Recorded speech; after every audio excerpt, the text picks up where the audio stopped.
화천대유로부터 거액을 받았거나 받기로 약속했다는 이른바 50억 클럽 의혹 인사들이 줄줄이 검찰에 소환됐습니다. 검찰은 대장동 세력의 로비 의혹에 수사 초점을 맞추고 있는 건데요.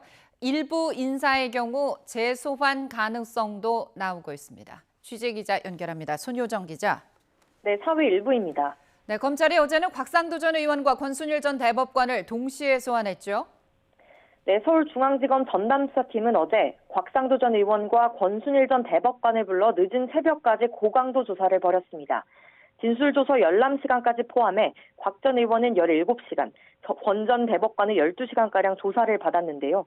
두 사람은 국민의힘 박수영 의원이 지난달 국정감사에서 대장동 세력으로부터 금품을 받거나 받기로 약속한 로비 대상자들이라며 공개한 50억 클럽 명단에 등장했습니다. 곽상도 전 의원은 지난 2015년 대장동 개발 응모를 앞둔 화천대유가 속한 하나은행 컨소시엄이 무산될 위기에 처하자 은행 쪽에 영향력을 행사해 컨소시엄을 유지시켰다는 의혹을 받고 있습니다. 검찰은 화천대유 전 직원인 곽 전 의원 아들이 받은 퇴직금 등 명목의 50억 원이 그 대가라고 보고 50억 원의 성격과 대가성 여부를 집중 추궁한 것으로 전해졌습니다.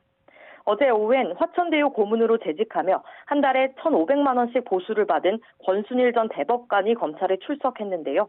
권 전 대법관은 이재명 더불어민주당 대선 후보의 공직선거법 위반 사건 대법원 전원합의체 판결에 무죄 의견을 냈고 그 대가로 화천대유 고문을 맡게 됐다는 의혹을 받고 있습니다. 지난해 이 후보의 대법원 선고 전후로 권 전 대법관이 화천대유 대주주 김만배 씨와 사무실에서 여러 차례 만난 사실도 드러났습니다. 연이틀 관련 인사들이 줄줄이 소환되면서 과연 누구까지가 처벌 대상이 될지 관심인데요. 검찰이 일부 인사들은 재소환을 검토하고 있다죠? 네, 검찰은 그제도 또 다른 50억 클럽 인물인 박영수 전 특별검사와 머니투데이 홍모 회장을 불러 조사했습니다. 특히 박 전 특검은 대장동 개발 과정에서 여러 차례 이름이 거론됐는데요. 박 전 특검은 지난 2011년 대검 중앙수사부의 부산저축은행 비리 수사 때 대장동 개발 초기 자금으로 쓰인 1,155억 원의 대출을 알선하고 10억 원 넘게 챙긴 부산저축은행 대출 브로커의 변호인을 맡았습니다. 이후 박 전 특검은 화천대유 고문 변호사로 일했고 화천대유 직원이었던 딸이 대장동 아파트를 시세보다 싼 값에 특혜 분양받았다는 의혹도 제기됐습니다. 또 박 전 특검의 인척으로 알려진 분양 대행업체 대표 이모 씨는 화천대유 대주주 김만배 씨로부터 100억 원을 받은 것으로 지목됐습니다. 검찰은 박 전 특검을 상대로 화천대유 측에 도움을 준 대가로 고문 자리나 딸 취업 등의 대가를 받은 게 아닌지 확인한 것으로 알려졌습니다. 하지만 박 전 특검은 화천대유로부터 고문료 외엔 받은 금품이 없다며 불법적인 자금 거래는 없었다는 취지로 혐의를 부인한 것으로 전해졌습니다. 검찰은 또 머니투데이 홍모 회장을 상대로 재작년 김만배 씨와 여러 차례 거액의 금전 거래를 했던 경위와 50억 클럽의 진위 등을 추궁한 것으로 전해졌습니다.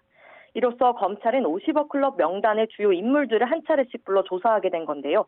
앞서 김만배 씨와 천화동인 사호 소유주 남욱 변호사를 구속 기소할 당시 이들의 배임 혐의 입증에 주력했던 검찰이 이번에는 대장동 세력의 로비 의혹 규명에 속도를 내는 것으로 보입니다.